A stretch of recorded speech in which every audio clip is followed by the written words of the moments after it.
Perfect. And we are live. I'll give everyone a couple minutes to jump in here so that we've got our fans, our friends hanging out with us. And I know Michael and Robbie and I are going to be fangirling and fanboying over Chad and Tim tonight. Big time. Yeah. That's ridiculous. I can hear myself talking. Who's got that's me. I got it taken care of. Okay. Thank you. That's the worst thing in the world is hearing yourself talk so in distracting. the background. Yeah, that's right. Absolutely. I don't think I asked how any of you guys were when you guys popped in backstage. I'm good. I'm great. How are you? Fantastic. Good, man. Good. How are you, Nick? Good. This is a good way to start off the weekend, if you ask me, getting to chat with some fantastic authors. I agree. I was telling Michael the only one I sadly have not read yet is him. How rude, hey? How rude.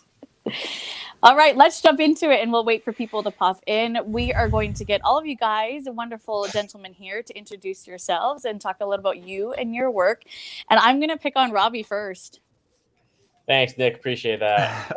What's up, everyone? I am author Robbie Myles. You can find me on Instagram at Robbie Myles 1445. And I'm a middle grade author. My first book, Don't Call It All, cover art by the amazing Cameron Rubik, of course. It's out. Feel free to check it out on Amazon. I have a new book coming out in the coming months, and more announcements coming soon. Exciting. I'm just thinking I'm going to get confused between Myles and Meyer. You guys are going to mess with my head tonight. How about you, Tim? Go ahead. Talk about yourself. Introduce yourself. A little bit about your work. Well, first of all, thank you for having me. I'm excited to be here. Absolutely. My name's Tim Meyer. I am the author of several horror novels, including the newest one, Malignant Summer, which is right up there. Yeah, that's pretty much it. I live in New Jersey, which is not the greatest place in the world, but I like it. And that's it. That's exciting. You have a lot of work out there. I was creeping your Amazon page today like a creeper. Yeah. And I was realizing there's some that I don't have on my wish list that I should. So I fixed that today. Oh, well, thank you. Absolutely. I'm just going to pop up who we've got in here. We've got Linda that's popped into the chat. Heidi, thanks for Nikki, coming. My same moment also. As soon as I read Wormwood by these two gentlemen right here, I went and ate every single book of theirs. Yeah, you have to. And you have to binge read all of it. We've got James that popped in. Hello, Missy. Godzilla Reads. We've got LJ in the house. Thank you guys all for coming. If you guys have any questions that come up, just pop them in there. Like always, if I miss them, just keep putting them in so I see them because sometimes the chat moves so quickly. How about you, Chad? You want to talk a little bit about yourself? Oh, I would love to. No, I am, excuse me, I am Chad Lutzke, and I've written some books. I think I've written maybe 12 or 13. Not big tomes like Mr. Meyer here. I don't have that kind of attention span. But like Foster Homes and Flies, Stirring the Sheets, The Pale White, other ones, and a couple collections. And and one I wrote one with this handsome guy right here, Tim. Yes, you Wormwood, did. Yeah, absolutely. So thanks for having us all on. Looking forward to hanging out. Thanks for coming on. Like I was saying, this is like the perfect way to start off the weekend, if you ask me. Yes. How about you, Michael? Do you want to talk about yourself and what you've got out there? Sure.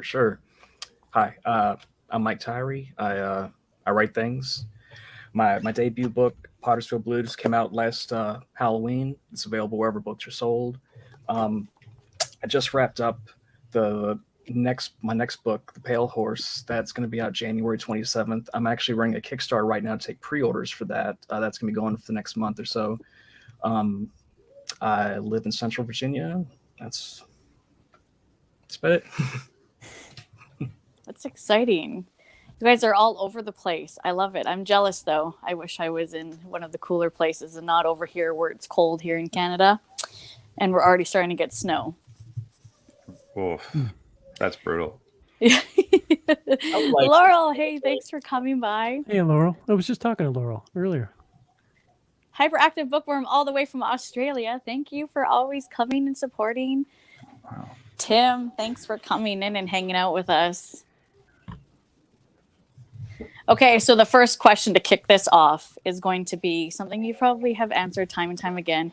I can see Robbie, Michael, and Chad probably rolling their eyes because they've already answered it on my channel. Did you always want to be an author? Were you always interested in writing? And if so, what pulled you into horror? Let's start off with Tim. Can I poke you this time first? Absolutely. So the answer is yes. I love that. That is the best answer. So yeah, I've always been a fan of writing stories and storytelling ever since I can remember. I remember getting like serious about it in the 4th grade. I would draw like little comics, little cartoons, and also write like little short stories. I was a huge fan of Goosebumps, as pretty much every other horror author of my generation was. So like I would just write my own little Goosebumps stories. And yeah, I mean, I was always an avid reader, and that's kind of how it started. And when I got older, I got more into like the Stephen King, Clive Barker, Robert McCammon in like my teen years. And originally I wanted to write screenplays. That was like my favorite thing to do. So in high school, I would write just a ton of screenplays, would make movies with my friends, still writing short stories. But like screenplays was what I wanted to do. And then I don't know, probably around the time I was like 19, I got like really into writing fiction. And that's when I got serious about it and spent like the next 5-6 years really working on it. And then I wrote my first novel when I was like 25. Well, I finished my first novel when I was 25.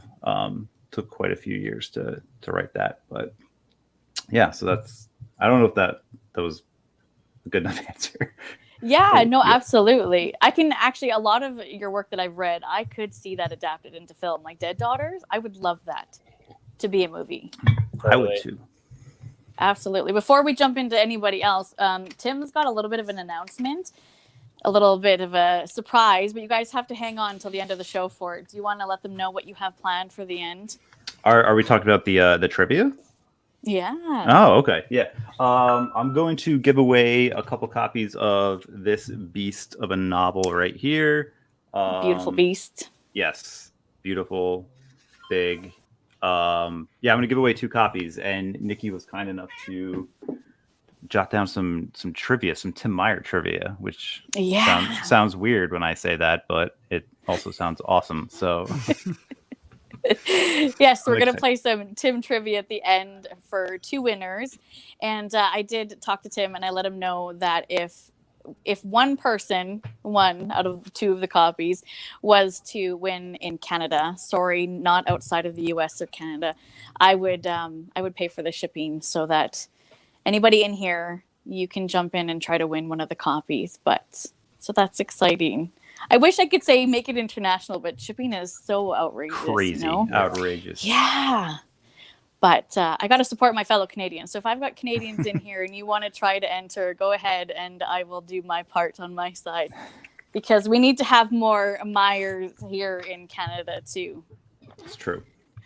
All right, moving on to Chad. How about you? Did you always want to write? And if so, what pulled you into horror? No. As far as writing, no. I hated reading all growing up, all through my teen years, in elementary and high school. I absolutely hated. I'd never read a book until I was like 24, 25, something like that.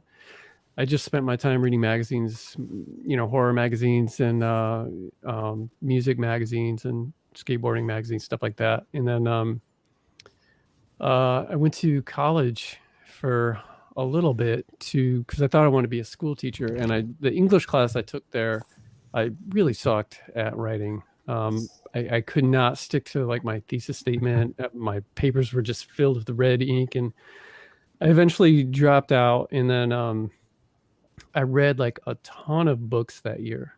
Not because I was disappointed about my English stuff. I could care less, but just my dad was always trying to get me to read. He'd buy me books and stuff. And so I still had all these. So I read a bunch of Kuntz and King and McCammon that year, as well as a few other things, and then I wrote like 4 short stories that I thought were amazing at the time, and other people did too. But I really don't like those stories now. A couple of them I even published, but the idea of sitting there for hours and reading a book when I could be out skating or, playing on a show or going to a show or something like that, just didn't appeal to me. But looking back, I'm a little bummed because a lot of my peers, they've read all these classics, and I'm like, no, I've never read that. I've never read that author at all. And so I've had a lot of catching up to do over the years. And then, as far as getting into horror, that I don't know. There's no like catalyst. It's almost like it was just already in me, because I didn't have a relationship with my biological father until I was like 16, and I had a very minimal one with him when I was around, I think 7 or 8, just for a quick moment. And then, but the strange thing is, I had all these. My mom made me like this scrapbook that had all my school pictures like every year, and it had like my report cards and everything. And even kindergarten, first grade, the report cards say, Chad's obsessed with gore, or he's obsessed with monsters and stuff like that. And I remember just really being into horror. And then I found in my grandma's attic, where my dad used to live, where he grew up, this 2 giant boxes of famous Monsters of Filmland magazines from the 50s and 60s and old horror comics. And I was just in heaven because I was already into that. And then when I finally get to know him, he was such a horror freak. And then we would rent like the goriest thing that we could find. And so it was kind of weird that it was just already there, even though I didn't know him or know anything about him, what he was into, but it's just always been there.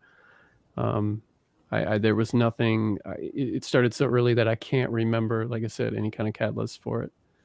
But writing, no. Was not interested. We're happy that you are now, though. All of us thanks. bookies, so we can consume it. Thanks. How about you, Robbie? Did you always want to write? And what pulled you into horror?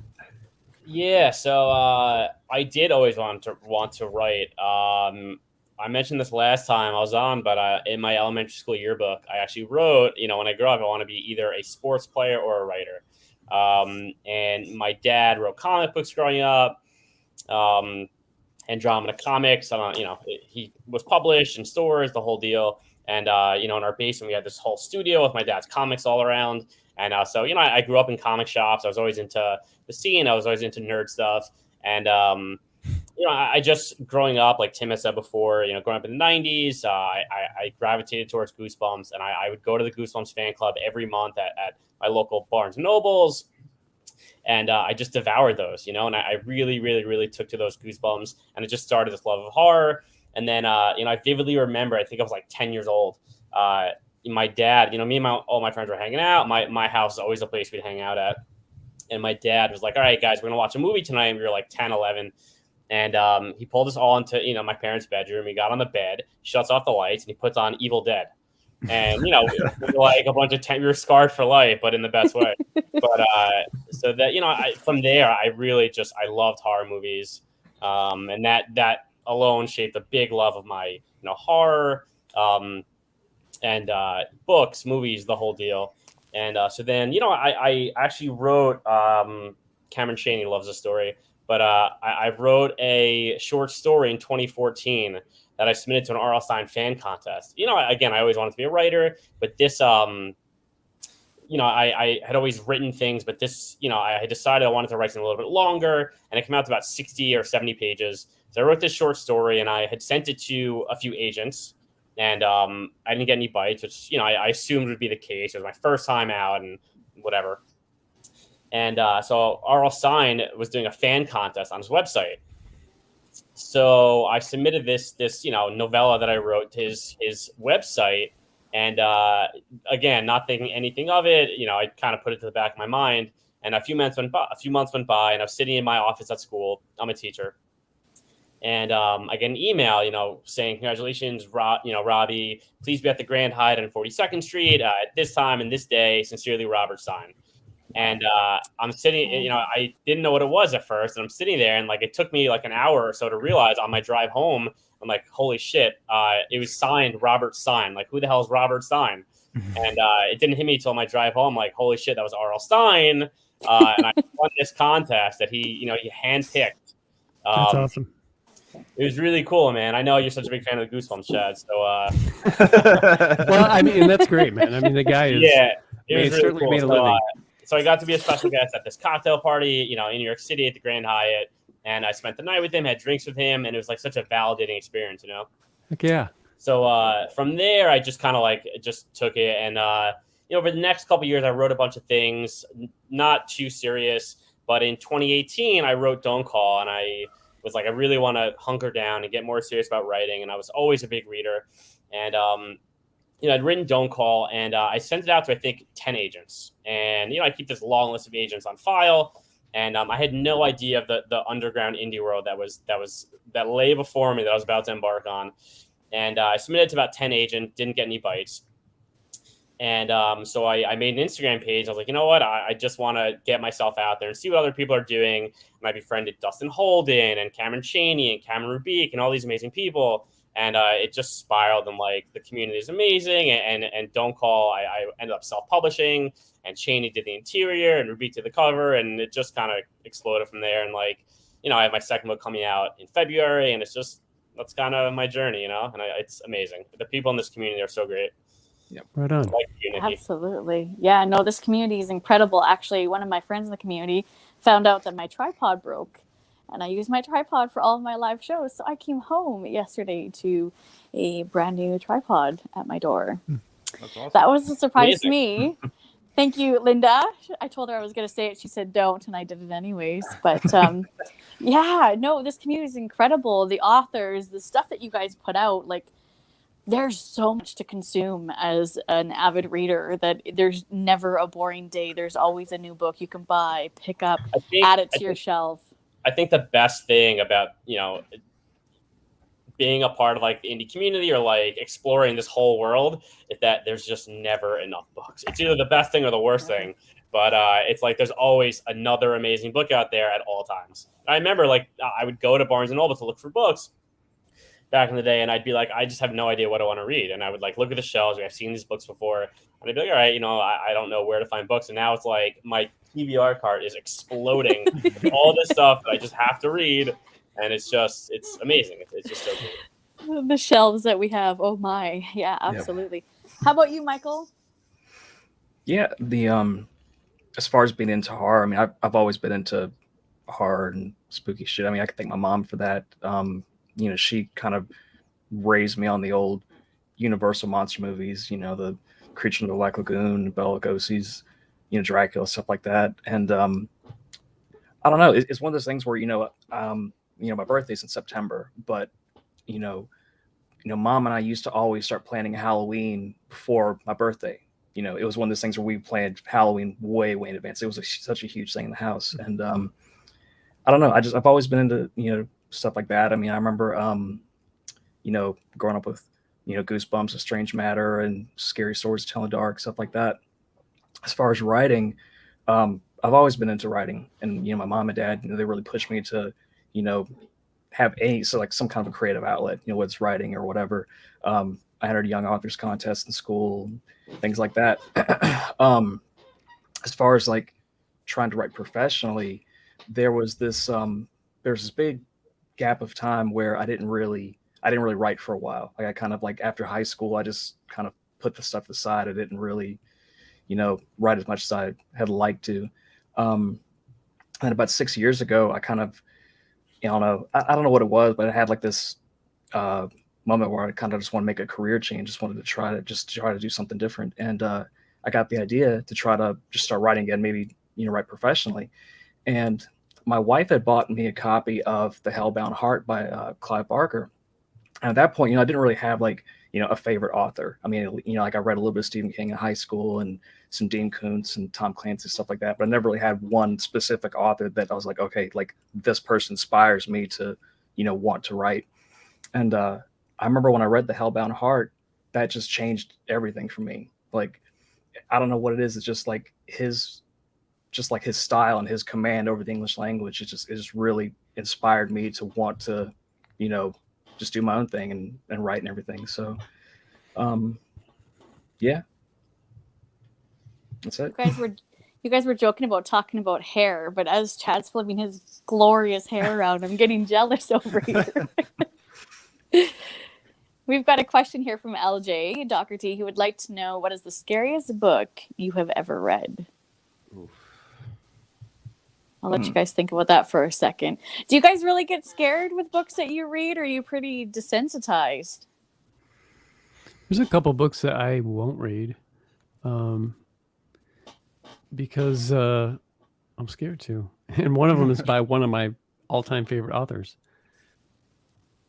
Well, So, what yeah, book there's is a it? few. I was going to say, which one is it? You can't leave us us hanging. I know. And I own a copy too, but The Girl Next Door, I haven't read. I knew you were going to say that. Yeah. Jack, yes. Yeah. Yep. That's probably one of the scariest books I've ever read. Well, listen, Linda here in the chat, she's just new to horror. She started getting into it as I was reading it, and she has read that one. She got through it. So I think if she could do She's it, you might hardcore. be able to do it. Yeah, that's what I said. I was like, you've got to it before I even have. It's a rough ride for sure. Yeah. But yeah, that book is terrifying. I'm trying to think of stuff I read recently that was like scary. Actually, it's probably more relevant now, post-COVID or into COVID. But The Night Parade by Ronald Malfi. I don't know if any of you guys have read that book, which is about a pandemic, and just some of the scenes in that are downright terrifying, and even more so now that we've gone through a pandemic. So yeah, if you haven't read Ronald Malfi's stuff, his stuff is amazing. I just read Come With Me, and it was phenomenal. It was so Great. great. Yeah, I love that one too. I'll jump in here. So over the past few years, I think the book that scared me the most was The Troop by Nick Cutter. I'm a huge Nick Cutter fan, and that book it was so frightening to me. And Hey, he's Canadian. Woo! Yes. And I just remember, like, I could not put that book down. I could not stop reading it, and it was just the most terrifying thing I've ever read in my life. It's like, remote island log cabin horror with like such a sci-fi like underscore, and it's just terrifying. And it's very graphic, and it's very like I don't want to give anything away, but there's one scene in the cabin like that just it kept me up. I'm so talking about it. That's it.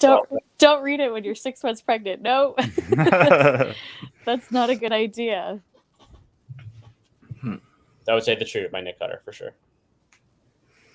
I did read Communion by Whitley Strieber this year, and that's the scariest book I've read. Yeah. Yeah. I mean, it depends on your perspective and whether you believe in aliens or not, and abduction. I don't necessarily subscribe to the whole thing, but I'm open to it. And if it does happen, that's a terrifying. It's a cool book, man. The movie's hilarious. It is. I mean, it's the most Christopher Walken movie in the world. I love that movie so much. And it gets a little goofy. But the book is scary. Yeah, for sure. Michael, can you think of one? The scariest book that you've read? I don't know. I'm still thinking about it. Yeah, that's a hard one. Yeah. I mean, I don't know about like the scariest. I mean, I could think of like the most disturbing book I've read. Yeah, that's easier. I think. That's yeah. Mhm. Yeah. I mean, there's a lot of those. You read indie or small press, you're going to Yeah. get some disturbing shit. Absolutely. Yeah. That's why Yeah. I love you guys. What does that say about me? Maybe I'm the messed up one over here. I mean, I know it's probably not like the scariest or like the most fucked up, but I mean, maybe American Psycho. No. Yeah, when you get into anything that's like almost like true crime, even if it's fiction, anything that's realistic horror gets really terrifying because it's like those things where you're just set in your regular day-to-day routine and you never know when something's going to strike. That's the thing that I think scares me about The Girl Next Door, because I hear it's very, very much so like realistic horror. Is that right? Yeah. Robbie's eyes were just like. I keep hearing Jack Ketchum. Like everyone keeps saying it. I have to read it. I have to. Maybe we're gonna have to do a buddy read, and we can be terrified together. And when we can't sleep at night, we can keep each other company. Okay. I hate sleeping, so it's perfect. I think I want to say last time I was on, someone had said the same exact thing. Had said that the same book, and I didn't read it yet. Now I have to. One more book for the cart. One more book. I'm just going to catch up on the comments here because we have quite a few that are coming in. We've got Lewis that's popped in. Thank you so much for coming. Everyone's saying yes, the troop, Canadian, absolutely. Melissa saying all the swag in these rooms are amazing. I agree. I said the same thing as soon as we walked in earlier. I want everyone's background. Marcus said that he's rapidly Googles The Girl Next Door. You haven't heard of it, Marcus? What kind of author are you? Sharon says that The Girl Next Door is terrifying. So did Laurel. Absolutely. Braden says he's here for Tyree's beard. These authors seem cool too, though. Oh man. Okay, perfect. And we did have a question that's popped up here. Let me see if I can find it here. Are you all indie authors? Would you sign to a publisher if offered, if you are self-published? Now, some of you guys have published through a small press. So I'm assuming the answer for that would be yes.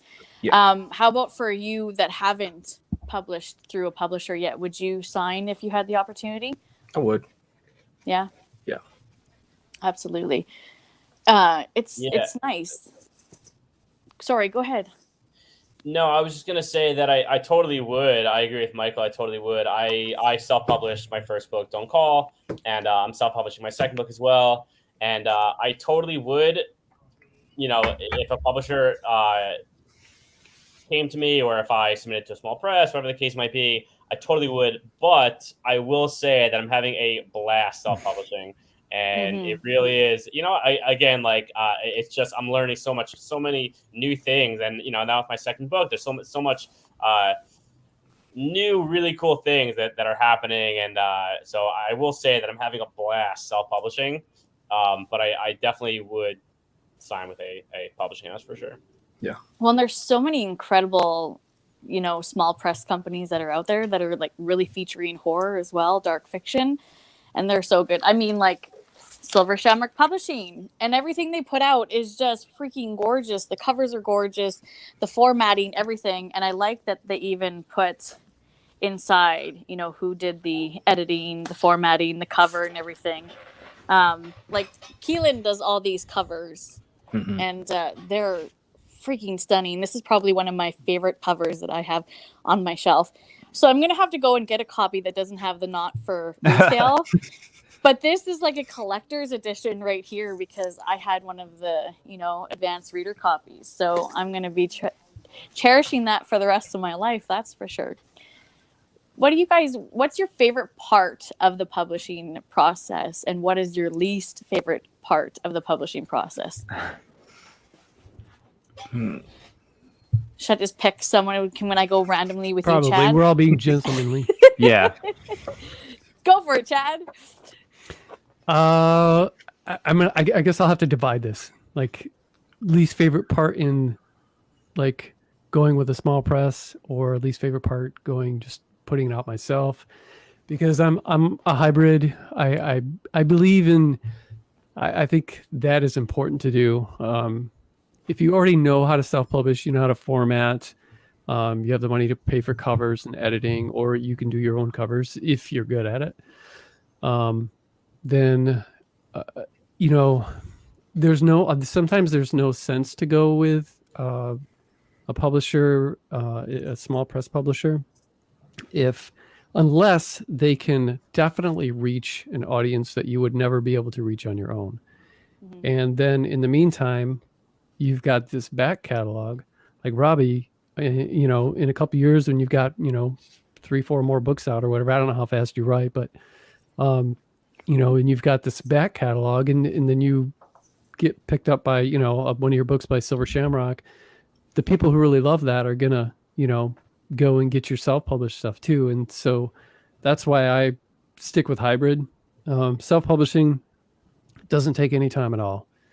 And so that's one of I wouldn't consider myself necessarily impatient, but when it takes, you know, a year and a half for your book to come out, when you know, depending on how fast you write, when you could already have, you know, 5 other books out by then under your name, then, and I'm not bashing small press or anything. I mean, I've got a book out with Silver Shamrock and Crystal Lake. I've got more books coming out from both of those publishers and other ones. So I'm not, you know, bad mouthing them. I like being hybrid. The thing I don't like about publishing, I guess, would be the wait, for a more traditional kind of publishing would be the wait. And, you know, kind of, yeah, having to, sometimes, you know, having to share the spotlight, and the spotlight can go away fairly quickly if you're with a publisher who's putting out like 2 books a month or something, and then you're in there for 2 weeks and then you're gone, you know. And so that kind of sucks too. The best part of that is just I love networking, you know, getting creative with people, working with publishers. Thankfully, the publishers that I've worked for have given me creative control for the cover. And you can ask Tim, that kind of thing is really important to me. I want to, you know, if not do the cover myself, I want to, you know, it's something I start early on. I just recently did, I've done cover reveals where I haven't written a word in the book yet, and the cover's done, but I know it's, you know, what it's going to be about or whatever. I haven't even done an outline, haven't written a word, got a title, got a cover. But that's just how I work. And I know my buddy John Bowden laughs at me for doing like, he's like, whoa, slow down. I was like, no, dude, I'm, you know, I'm ready. Let's do this. Yeah, I'm ready. I get excited about the art, you know, that part of the presentation. It excites me. In this day and age where Amazon is rampant with self-publishing, most of it, and I say most of it because there's absolutely millions of books that are self-published. Most of it is garbage. It's, you know, actually most of it's like shape-shifting, you know, reverse harem romance and stuff like that, you know. So, but with the same, you know, things being rehashed, Twilight being rehashed. So most of it's garbage, and so you get like, I lost my train of thought because I started thinking about the reverse harem thing and how silly it is. But that part is fun for me too. That's one of my favorite parts, is just the creative process of that, working with a publisher, and then same with self-publishing. You know, I've done not all of my covers myself, but I've done maybe 4 or 5 of them, and then or just working with another artist and giving them, you know, some mock-up and say, can you do this, but make it kick-ass, you know, because I can't. And then yeah, the worst about self-publishing is it's really time-consuming to market. Everything really comes out of your, you know, sending books to review. You want to send a ton and you really can't. It's hard. It's difficult to send a bunch like out of the country, you know. It's like $20 to send to Canada for a book that might not even be read. You know? I giggle that you guys talk about that, because that's average cost to send a book within Canada. It costs us $20, $20 to $25. Wow. So that's very usual to us. I can send a book like 3.5 hours away, and it costs me $17.50 to send it. That's what happens when you get free healthcare, I guess, is you got to pay. Yeah. You got to pay out the ASPR. We get the expensive shipping. Yeah, absolutely. Yeah. But yeah, that's the downfall, is just the how time consuming. And I know a lot of people who know what they're doing with self-publishing. Actually, Tim would be one of them. knows what he's done it before, knows how to do it, knows how it's done. Todd Kiesling is another one, but it's just like you find yourself not in the mood to do that. Sometimes it's like maybe another one, but I'm just tired. I want to get to the next book and write. I don't have time to mess with all this stuff. So yeah, that's definitely the part that I don't like. That's what the fantastic community comes in and ends up doing is the marketing, the sharing, the word of mouth to help out, get the if it wasn't books for out that, there. if it wasn't for that, we wouldn't sell. I mean, the only reason why I sell anything, because there's so many books on Amazon, is from sending books to, from like talking to Sadie Hartman, 3 or 4 years ago and saying, hey, I got this book I think you might like because you like Boy's Life so much. And then sending her one. And then now every other one's like, hey, you got a new book, send it to me. And, and then telling her friends. And so it's all been about word of mouth. And then, Absolutely. if you can learn how to do the Amazon book ads, man, that's a whole other science. Yeah, I hear that helps for sure. Absolutely. There's quite a few authors that say they use the Amazon ads. Yeah. Yeah, it can. Mm-hmm. What about you, Tim? What's your favorite and least favorite part of the publishing process? Oh, I guess my favorite part would be like writing the thing. Writing the thing would definitely be my favorite part. My least favorite part of the process is whenever someone is like, or a publisher is like, hey, we need a synopsis for the back of this thing. What do you got? And it literally takes me longer to write that than it does to write like the book. half the book. I can imagine, but you guys do such a fantastic job because whatever you put is just like this perfect, delicious amount just to kind of sink your teeth into us, and then we're hooked. So you do a really good job. I'm lucky though, because like I'll just write whatever, and then pretty much all the publishers that I've worked with have gone and taken it and made it sound better and more like salesy. So I've lucked out in that regard.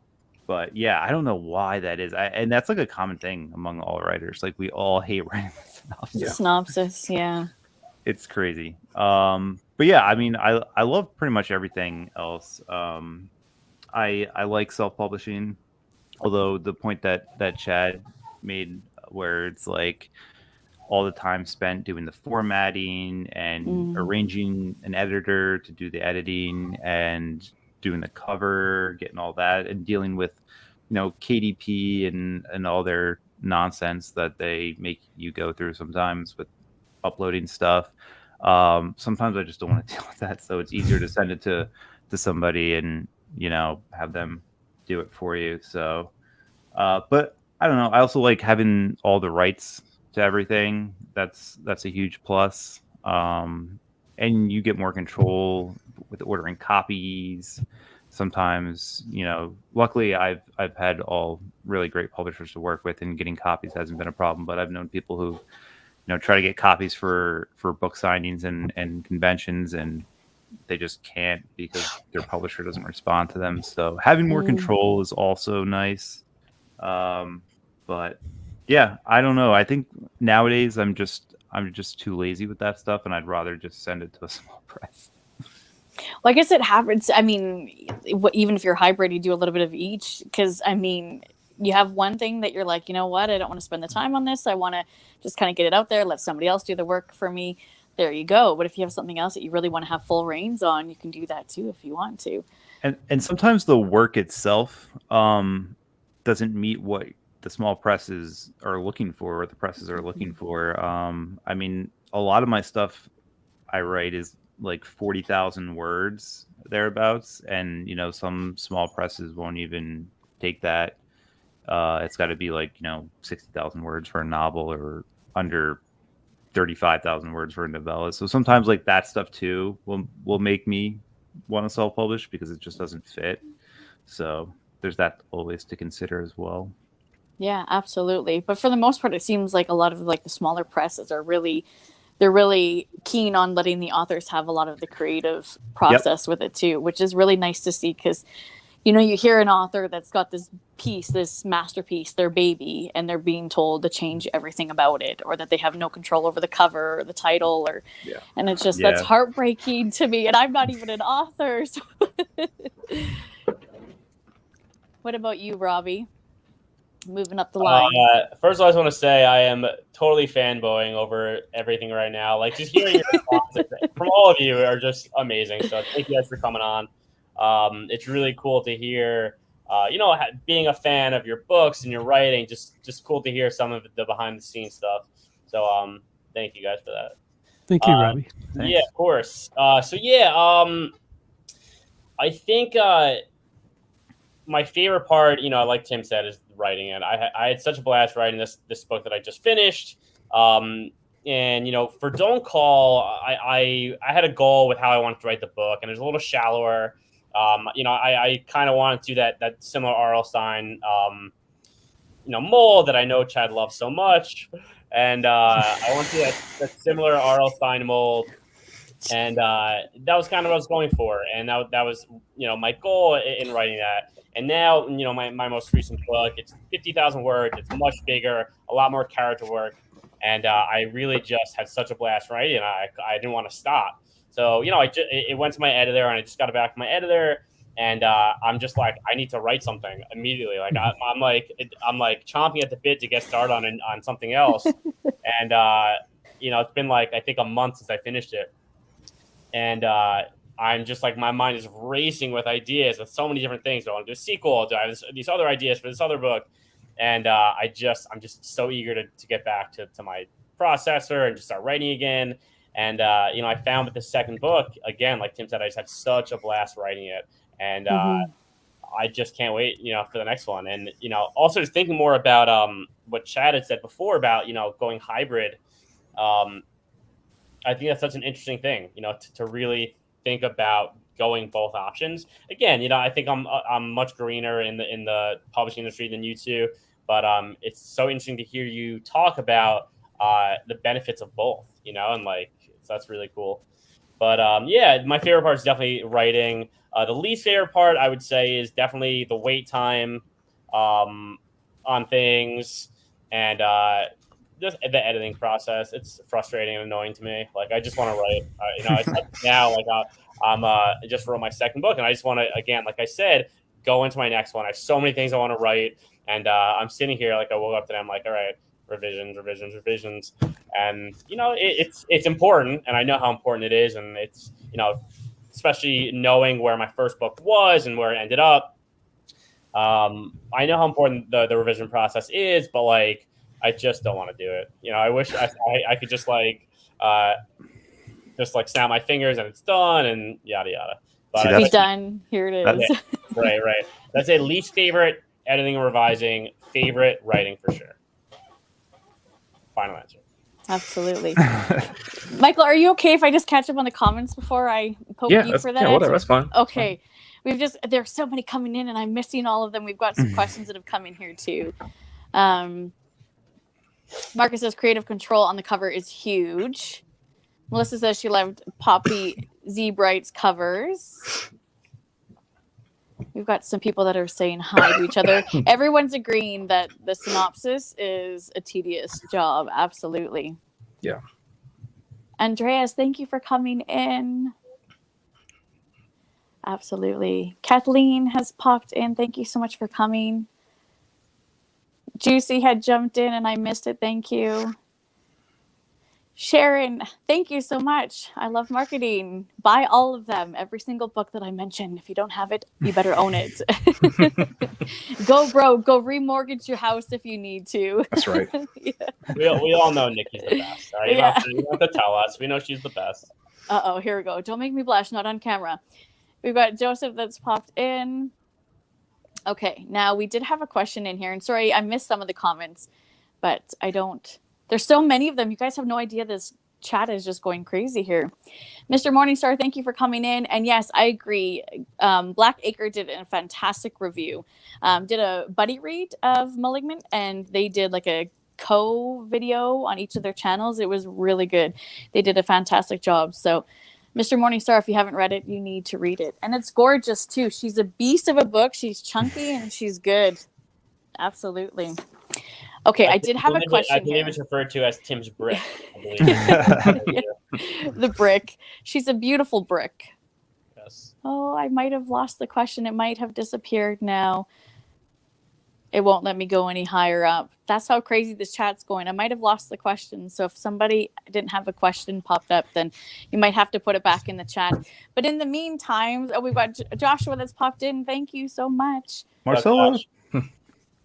We can move on to Michael. Sorry for interrupting you there. Are you before good? You You're could good. answer your favorite and least favorite part.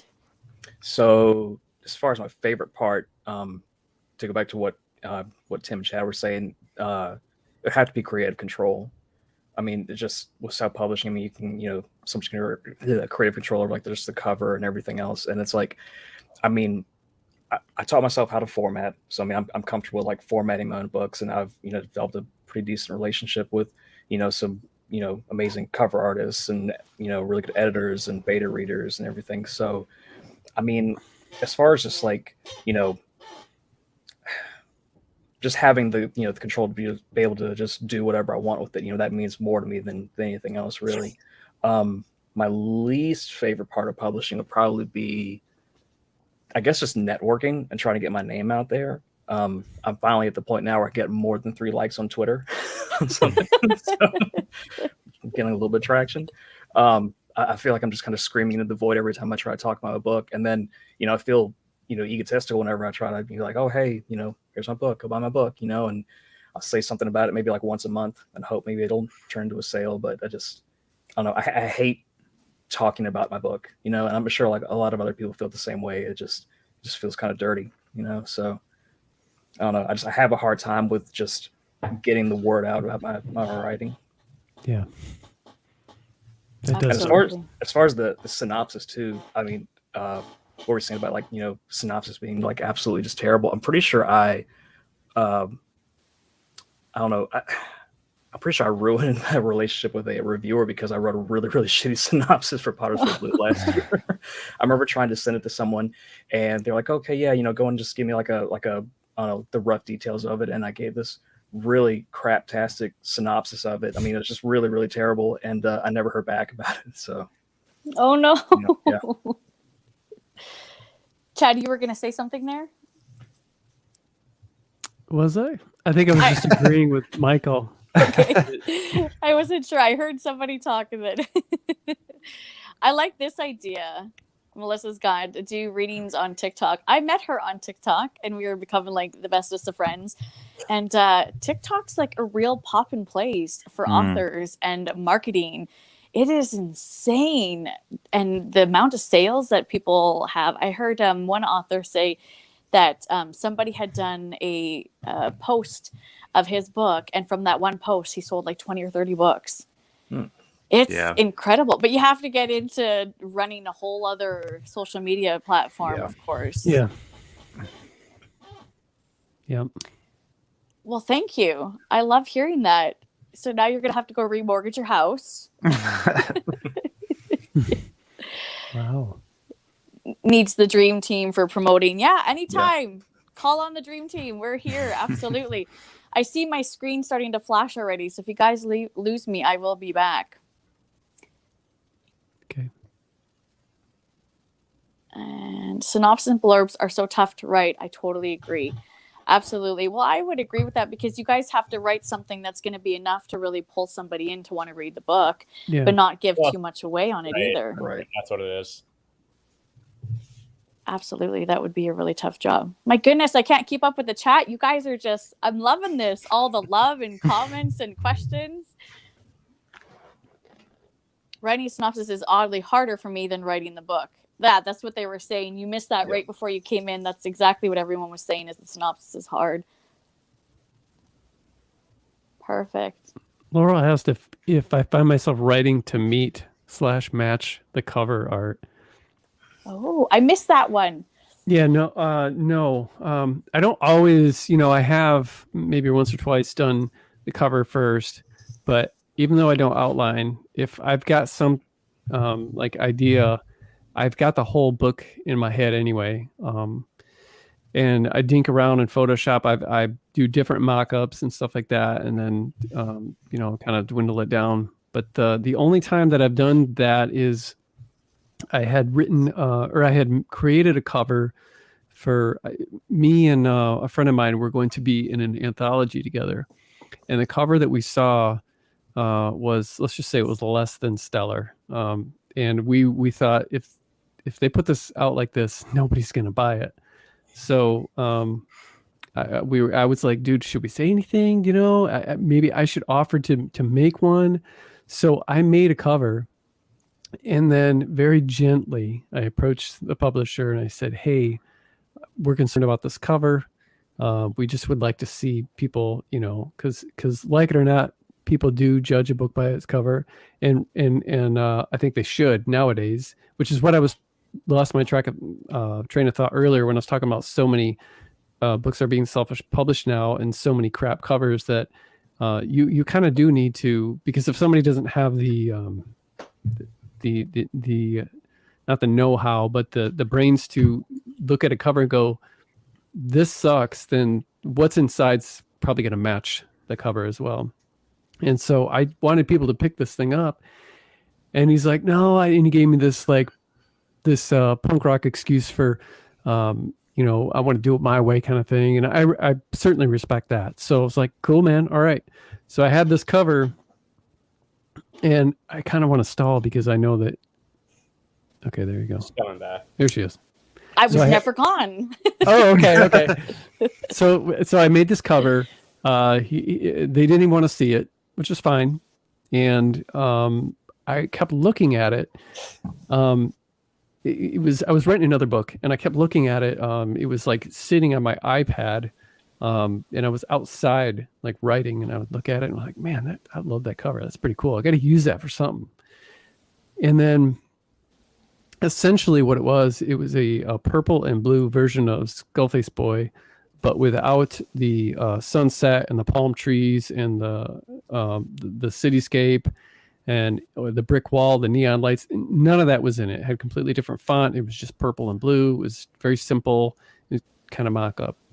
But I was like, screw it. I'm going to write a book as soon as I'm done with this. And I'm going to call it, just like the cover right there, Skullface Boy. And it's going to be about a kid with a skull for a face. And I don't know, he's going to walk around. And then, so that's the only time that I've kind of written to like match the cover, I guess. And it was one of my favorite. Well, I'm going to say that's probably my favorite of yours. The travels that he does, the characters that he comes across. It was one of the most fun to write too, and because there was no real. Each day I went into writing, I didn't have any idea, didn't even really have an end, But it was just so fun because so much happens in there, so much weirdness and randomness happens that. Yeah, it was one of the most fun because it just felt like there were no rules. The best weirdness. I could have kept going for a long time, but I'm kind of sad that I'm kind of sad that it ended, but at the same time, it ended perfect, just enough to. Yeah, I didn't want to overstay my welcome. Was what it was. Yeah, I just wanted to... Nikki, can I jump in and ask a question myself? Yeah, absolutely. So this is for Tim and Chad, if you guys don't mind. So for Wormwood, you guys co-wrote it. So I'm just curious to know, like, what exactly does that mean for you two? Like, how did you co-write it? Like, who did what? I'm very curious to know, if you guys can just give me a little bit on that process. Yeah. Do you want me to go first, Chad? Sure, go ahead, man. All right. Because I know you love this question. We'll collaborate on the answer.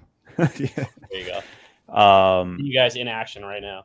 Yeah, so like the whole genesis of that book, it's kind of weird. I didn't know Chad that well prior to like reaching out to him. I mean, we both had written for what was the name of that website? Was it Horror Novel Reviews? Yeah. Yeah, we had written for that website, and we're social media buddies, and we talked a couple times. Rest in peace, Matt Mulgard.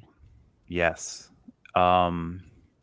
And then one day I heard him on an interview on a podcast, and he was talking about his youth and his childhood and his upbringing and some of the crazy stuff that he got into.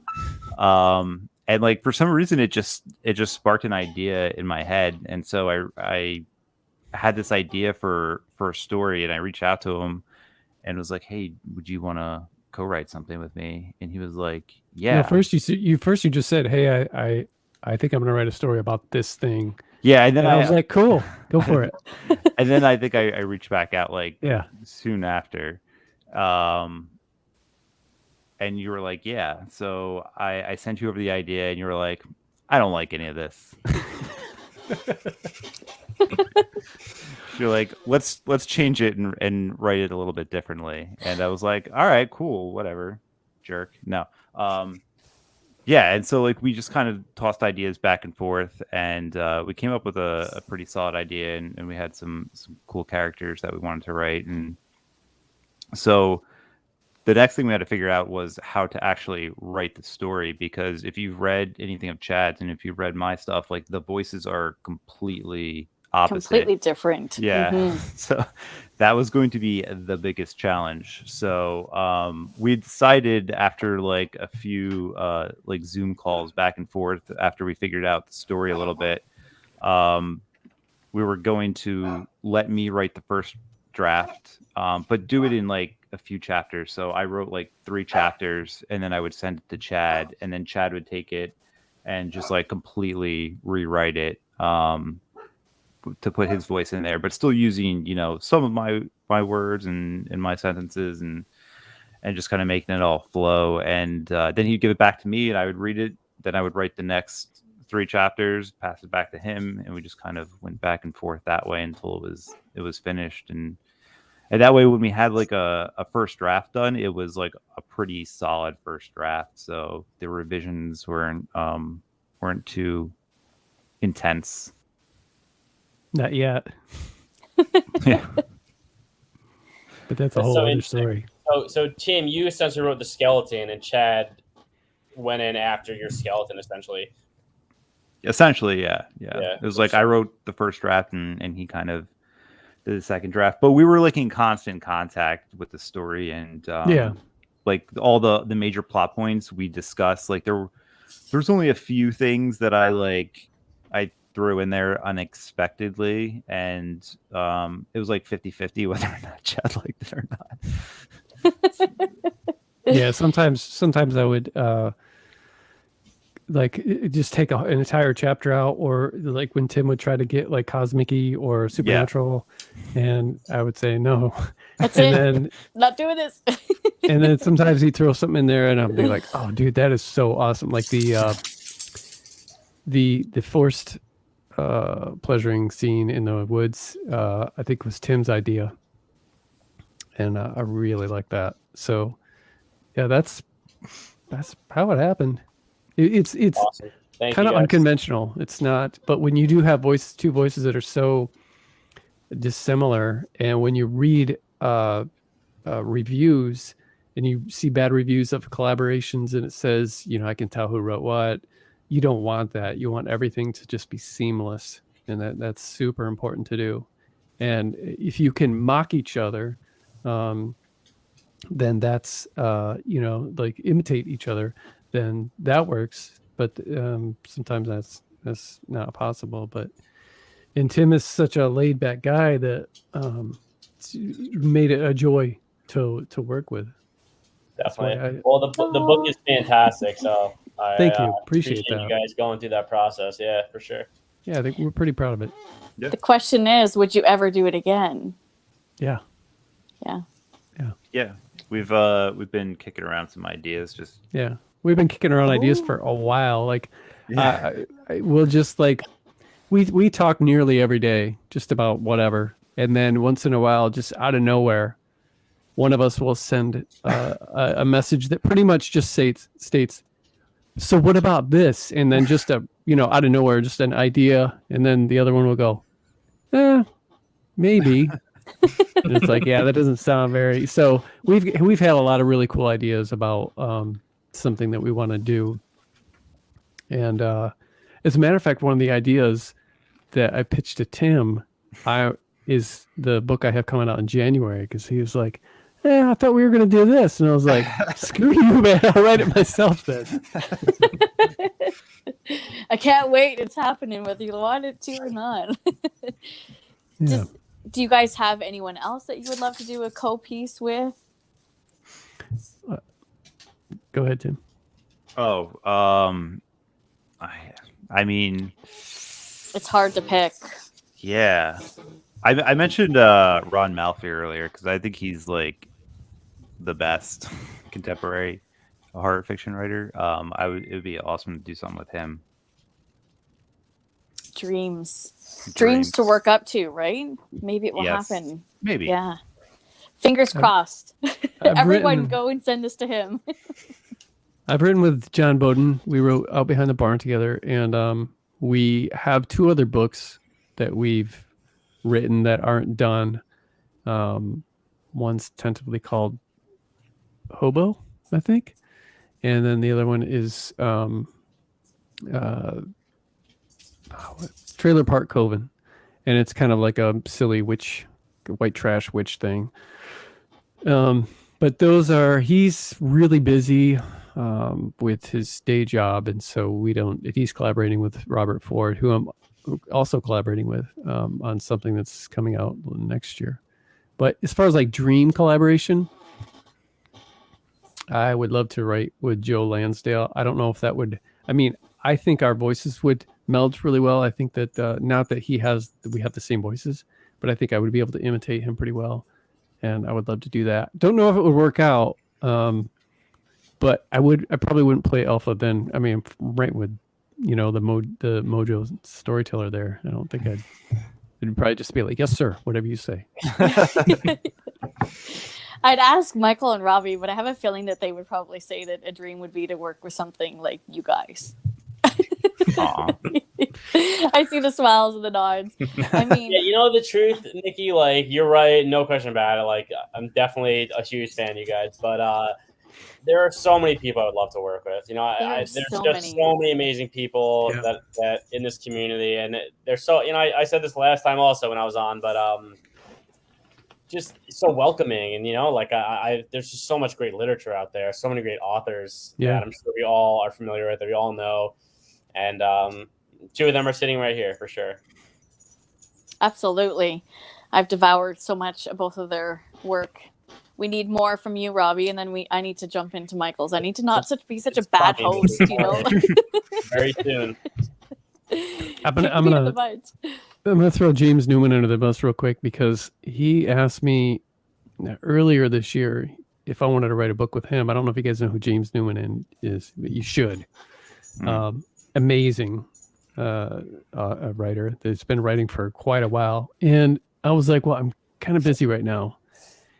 And he's like, oh, okay. And so I found out I wasn't so busy, like maybe a month or 2 later. And I was like, all right, dude, let's do this. He's like, oh, now I can't because I'm writing with somebody else.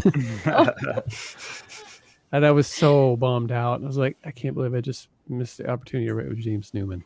What the heck? Oh, no. You messed up, Chad. I did. I messed up. But maybe one day. It's got to come back around. It's got to come back around full circle at some point, right? Yeah. Fingers crossed. I'm down for that, Linda. I love buddy reads, and it pushes me to actually get to them. So I'm absolutely, let's buddy read Michael's book. Then I won't have been such a bad host, right? Actually, so Dead Daughters was my first dip into your work, Tim. And I had received a copy from Silver Shamrock with the new cover and everything. And then I saw that it was on audiobook, which absolutely helps me get to things a lot quicker when it comes to reviews. And I loved it. And instantly from the first book, I was like, he's hands down going to be one of my favorite all-time authors, because it was written so good. The suspense, the characters, the excitement, the twist at the end of the story that I was not expecting, that threw me off, because I was like, I know who it is right from the beginning. No, I did not. You threw that curveball at me. And then Chad's work was some of the first work that was ever brought to my attention when I was really getting into the indie world. And it was the Out Behind the Barn that was suggested to me first. But then I think I told you that I had connected with Brad Proctor, and we were planning on doing a buddy read. And so I just randomly went on, started looking through your books, and we picked Skullface Boy, and that was the first book that I had read of yours, and it still stands to this day to be my favorite book of yours. So, and I went on like a binge read of a whole bunch of your stuff before you were on my channel last time. So that says a lot. Thanks for reading. I appreciate that. No, absolutely. Again, I feel bad. Sorry, Michael. I will. It's all right. I'll get to your stuff.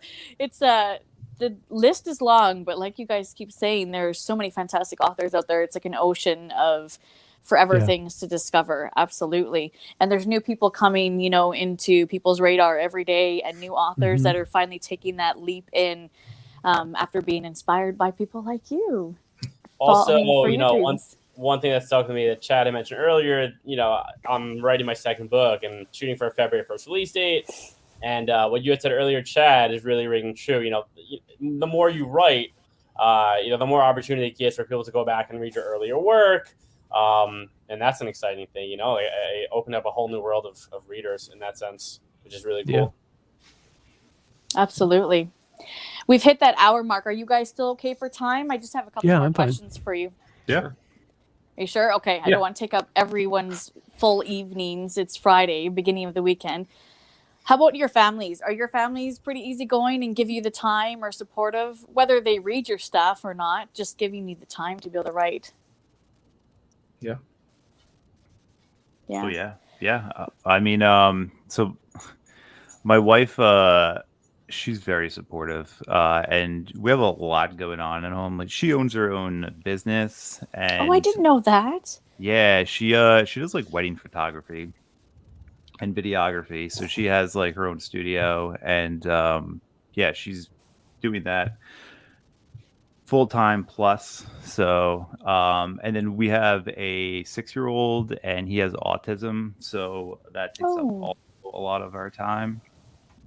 He's in therapy and in school, like, you know, 10 hours a day.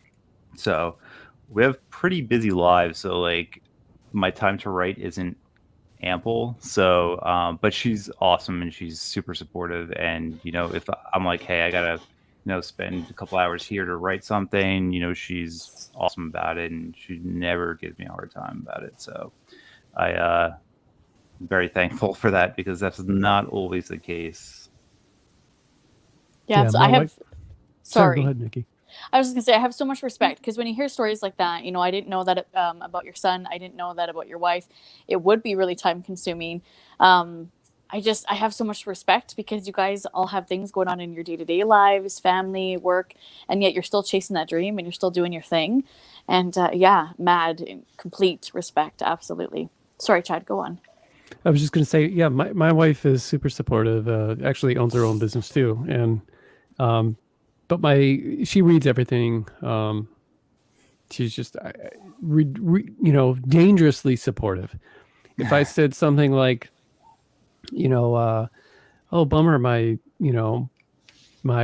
computer unplugged in the middle of the night, and it's taking too long to load, she'd be like, well, let's go get another computer so you can, you know, start writing. I'd be like, yeah, but we can't really afford that. She's like, well, that's just how she is, you know. It's just super supportive. My kids don't really, they've read a couple things, I think, here and there, but they think it's cool. You know, they're proud. Yeah, absolutely. Okay, wait, hold on. Sorry, Robbie. Sorry, Michael. I have to ask Sharon here. Did you just purchase 6 books while watching this live? Is that what's happening here? That's awesome. Because I need that answer ASAP here, Sharon, because you know the drill of what happens if that's the case. Also, Sharon, I just want to say, you know, you put a comment in the chat I was looking at before. You said, I loved that Robbie took the time today to chat with me after reading his book. It was awesome, and he's an auto buy for me now. Nikki, I put on the screen for a second. I hope you know that, like, the pleasure is mine. Like, I hope you know that. Like, it's so fun to chat with my readers and to talk about it. And thank you so much for reading it. Like, like, you talk to me like did something great, but like you're doing something great by reading my book. So I appreciate it. And, you know, I love hearing from my readers, especially kids. I love hearing from the kids that read my book. I know Logan's one of them. And I just love, that's my favorite. So please, thank you. Don't thank me. Okay, well, I got to do this. Sorry. I need a proper bell, you know, whenever somebody buys a book during a live show, not that little Christmas crap. That's exciting. Well, thank you for picking that up. That's really exciting. Sorry, I don't know if you saw this. She did pick up a copy of Dead Daughters. Oh, thanks, Sharon. Yeah. Hope you enjoy it. Nice. You're going to love it, and then we can gush all about it. Please send me a message. Before we jump back to that question, you guys are all like that. I find that in this community, if I want to just kind of gush about a book that I've read, I feel comfortable to be able to send all of you guys a message and say, this was fantastic, I love this piece, or what are you doing to me here, this was my favorite character and you just killed them off. Everyone in this community is like that, and I think that's where it's really exciting, because I mean, not that I don't love, you know, like authors like King or Stephen Graham Jones, that sort of thing, but they're kind of out of reach. Like, I can't speak with them directly and say, I love your work, I love what you've done here. So it's really rewarding as a reader. You can tell Stephen Graham Jones that. He'd hear you. You can. I've tried. Yeah. I don't know if he sees my tweets. He's a good guy. He is a really good guy. And in his The Only Good Indians, he referenced a place that I grew up right next to and that I visited on a regular basis. And I want to have a chat with him about that someday. You got to get him on the show. I've tried this before. I've tried. I even tweeted it. I was like, it would be a dream to have him come on, but I don't have an email or a way to contact him. So if you talk to him for me, let him know. Let him know that I'm searching for him. But you know, it's really exciting because you can love these, you know, like larger traditionally pressed, you know, authors and love what they do, but then to be able to have authors that you can reach out to and you can like fangirl like I get to, or be able to have them on their channel and to be able to talk with you guys. And I just leave here with like an ooey gooey Canadian heart and a big smile on my face. So, okay, sorry. Go on, Robbie, Michael. Family, do they allow you to have your time to write, or do they read your work? Yeah.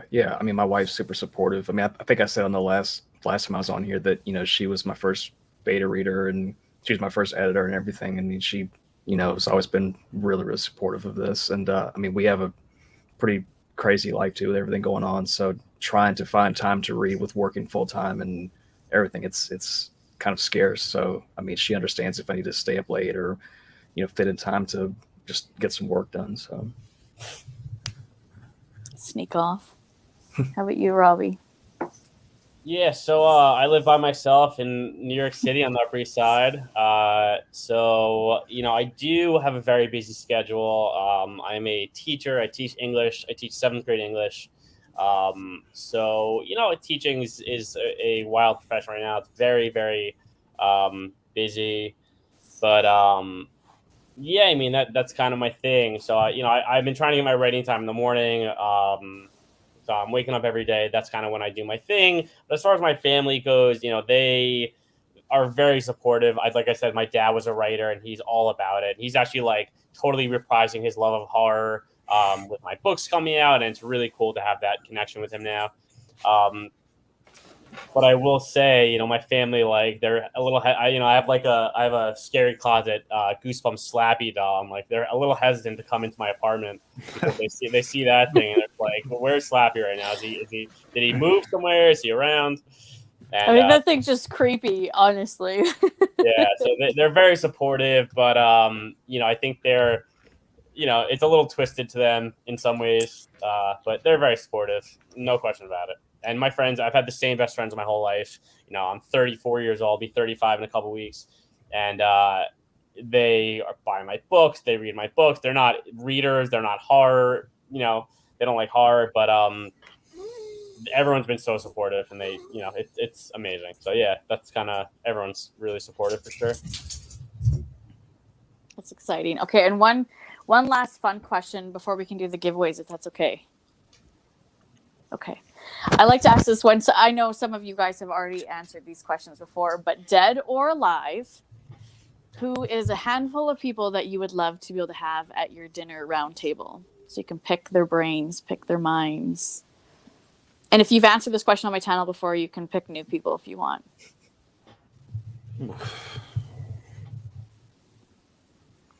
I'll let you guys think for a bit. That's tough. I mean, how many people? Like 3 or Or Well, I mean, I didn't put a limit on it this time, but I mean, we don't want to stay here for hours either.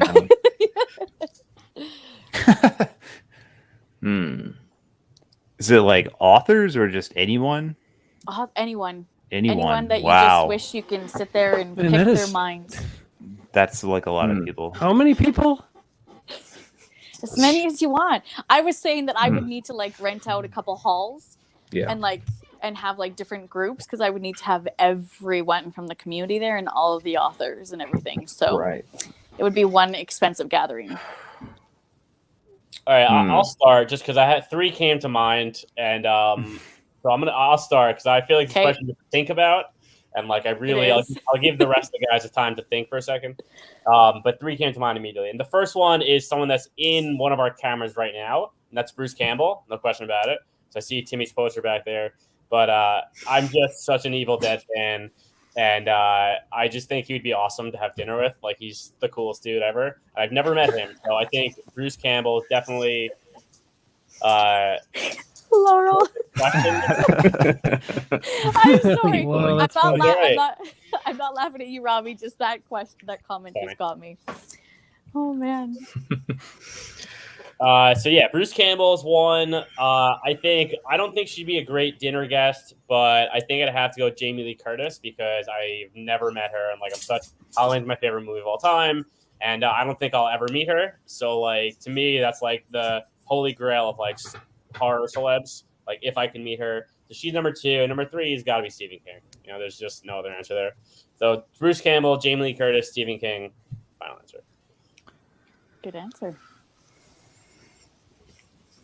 Tim looks like he's ready. I'm struggling with this. I gave you time, man. I know.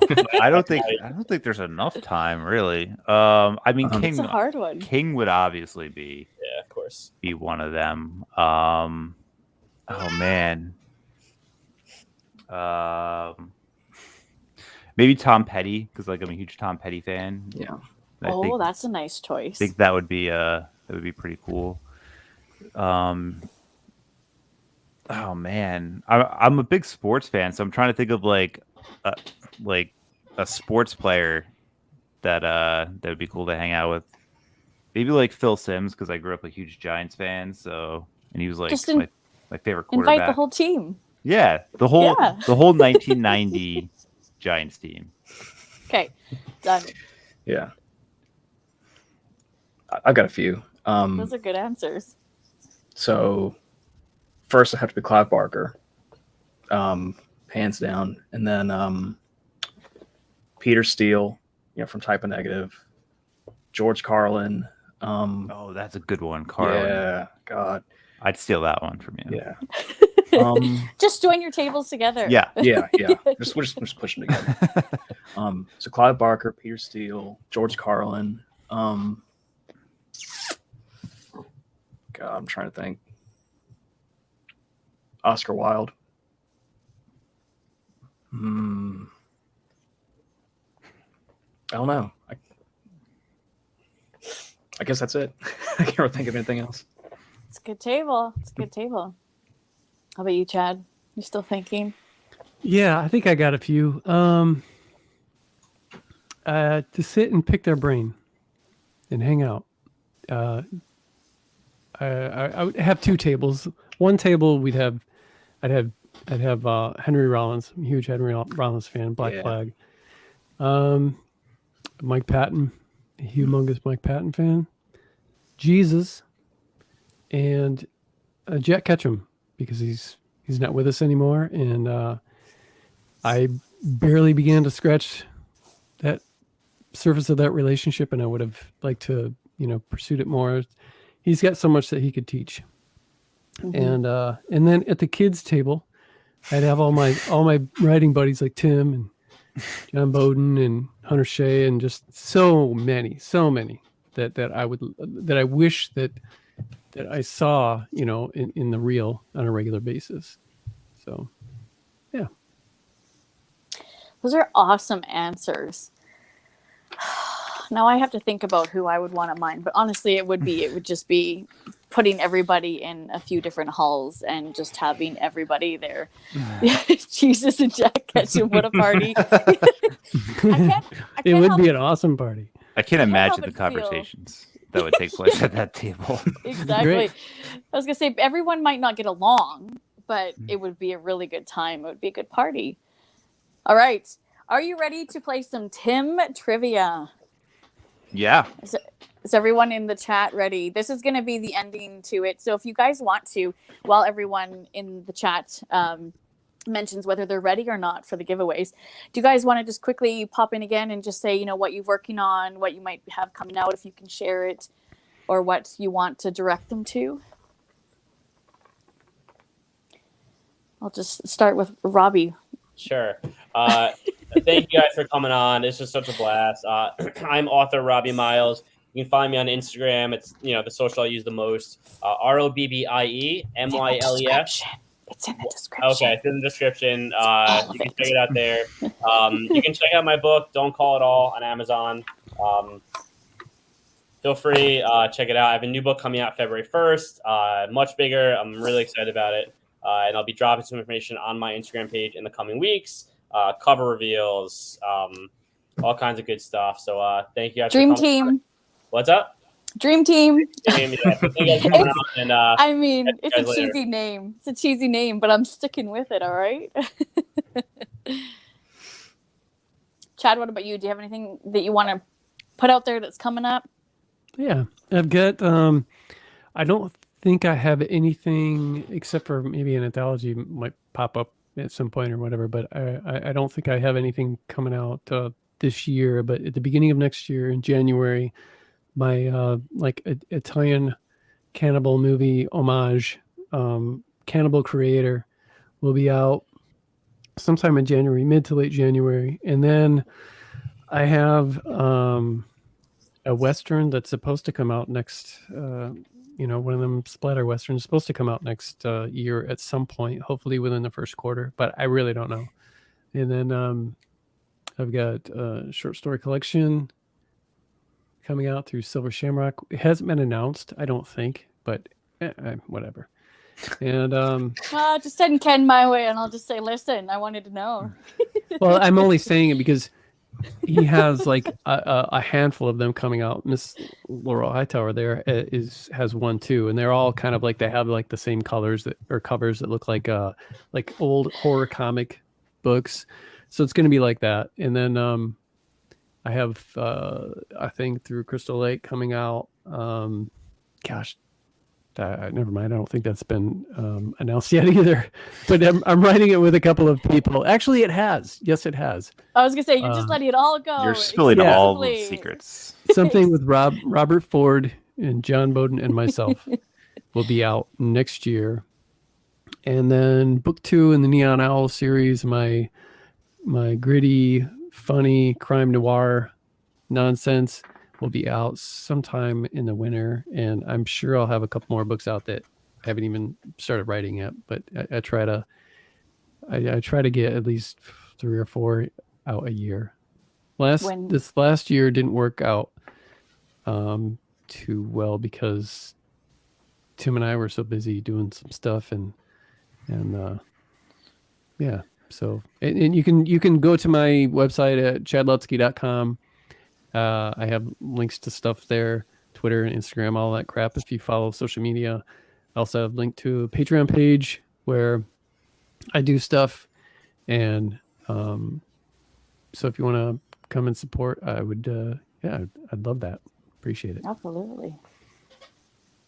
And thank you. It was nice meeting you, Robbie and Michael. Thanks for hanging out. Yep, absolutely. Who wants to go next on what they've got coming up, what they're working on? I can go next. Tim's just kind of like, I don't know. So I'm on, all the social medias. I'm mostly just hanging out on Instagram. You can pick up Pottersville Blues wherever books are sold. And then my next book, The Pale Horse, is coming out January 27th. And I'm running a Kickstarter right now to take pre-orders for it. I'm going to have some extra cool shit going on with that. I think it's going to be going for another 35 days or so. But yeah, that's all I have. I don't try to put out maybe like one or so a year. I don't really have a whole lot else going on. So It's exciting. Chad, I love how you answered that comment, just that very gentle thank you. That was I wish I could do that without interrupting what the person speaking.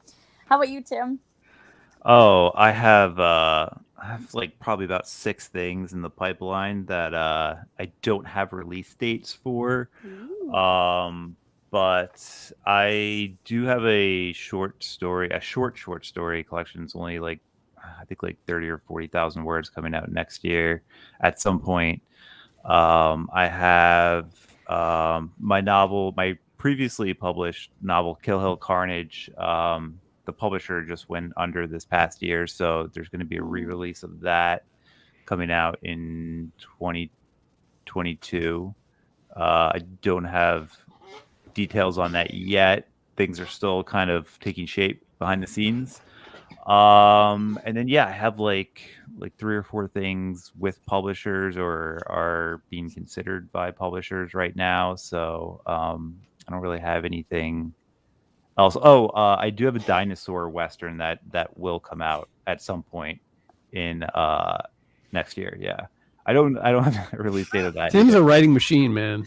But, listen, my ears poked up there. That you piqued my Yes. dinosaurs. It's a dinosaur Western, so it's like it takes place in the Old West, but it's as if dinosaurs never went extinct and they were just like Take my money out there in the Old West. So lots of I might read it, Tim. I might read it.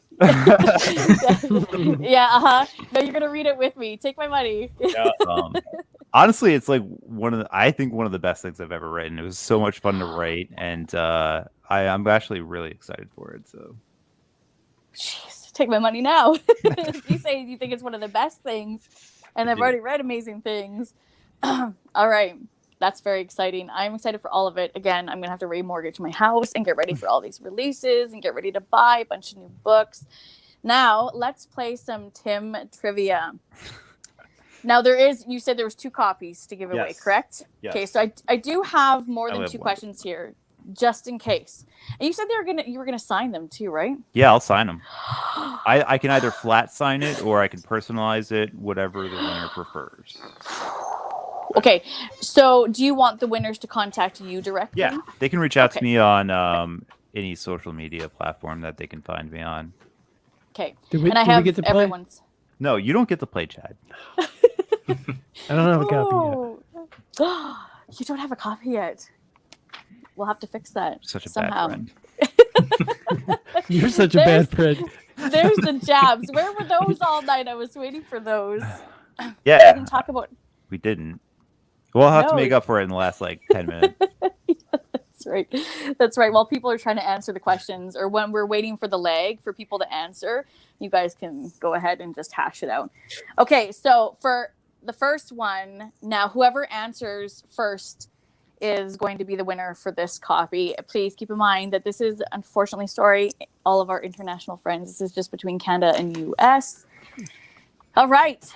What is the name of the space-themed horror anthology that Tim was featured in? That I have a copy of. I know Chad knows it. Because I'm in it.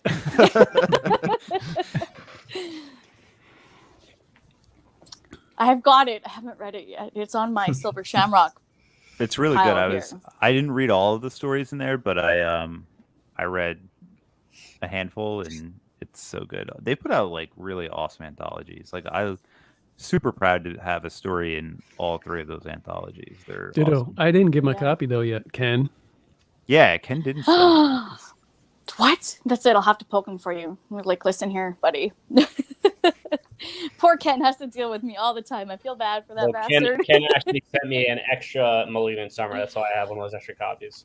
So that was nice. Oh, Laurel with the W. What's up? Laurel got the Midnight Beyond the Stars. It's a gorgeous cover as well. I should have pulled it out and had it ready. Laurel doesn't have a copy yet?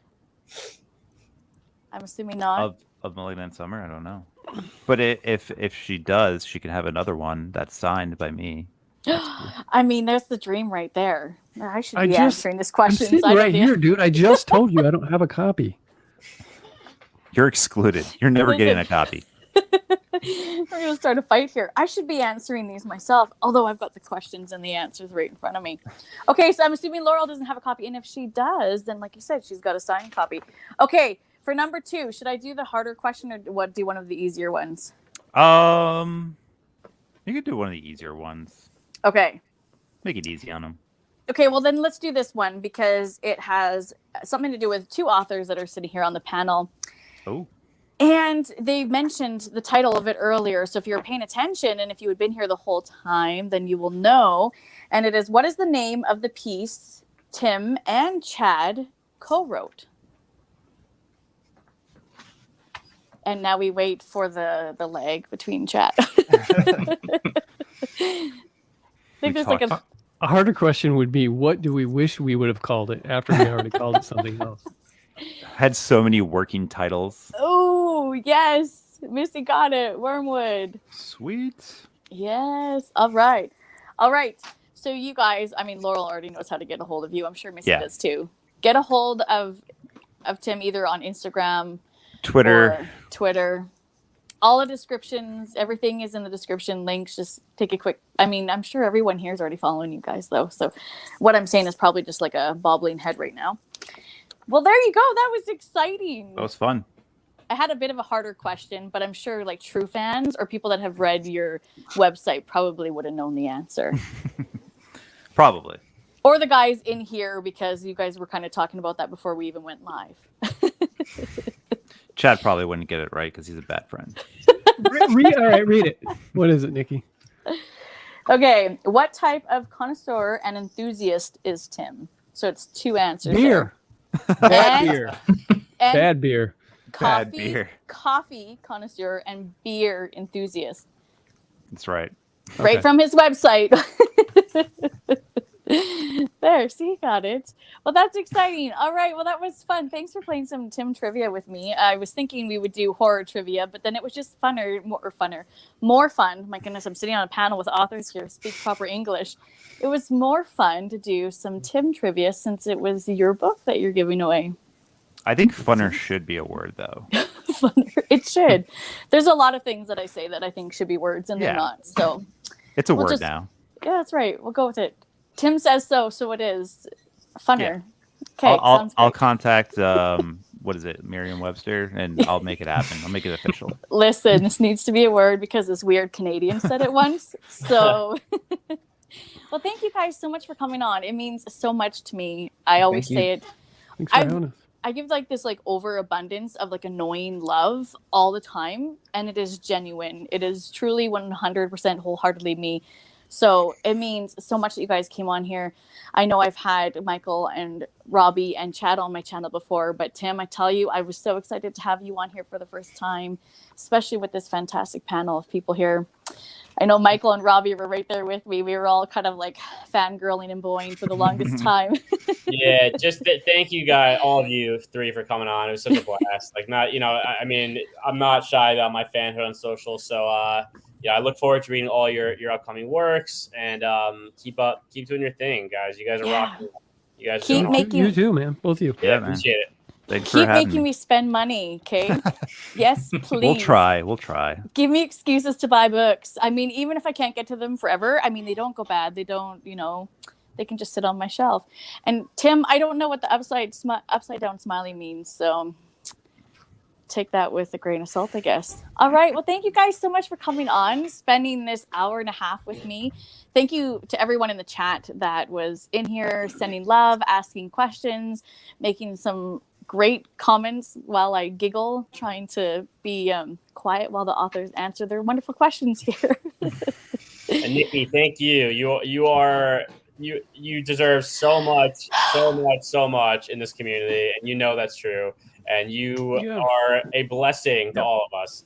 So whether you're promoting, whether you're having us on your show, whether you're just talking books, you know what you do. So thank you so much for everything that you do. You're going to get it. The world. You're going to get it. You're going to get it after this. You deserve the world. And you know it. make me blush on camera. Daniel, you missed it. That's okay. Come back and rewatch. Watch from the beginning to the end, and then I will question you on it. I'll give you a quiz to make sure you actually watched. Well, thank you so much, you guys, for coming on. You guys are welcome anytime. You have something you want to promote, pop on. You just want to sit here and chat, or you want to come on with another panel of authors, let me know. Give me a poke and we'll get you up here. And the dream team, if any of you guys need the dream team, we've got a fantastic group of people of over 40 people now. Like, blow my mind of over 40 people. Like Ross Jeffrey's on there, Kev Harrison's on there, Michael Clark Books, Andrew, aka Horror Oasis, is part of it now. We've got a fantastic group that do author announcements, from book covers to release day announcements, anything big that you've got in the works that you want to just blow up social media and get the word out. So just send me a message if you have anything that you want out there. Because, Ross, what are you doing awake? Oh, man, now Ross shows up. Ross, just as we're ending things, and I mentioned your name and you pop up. Your ears must have been burning, man. Lurking the entire time. You woke him up by mentioning his name. Sorry. Go have a tea and summoned. Go back to sleep. That's right. Anyhow, that's it for tonight. Thank you guys for spending an hour and a half of your Friday evening with me. Thank you. And you gotta keep it going. I'm sorry you guys aren't loud because Ross says you guys got to stay on now.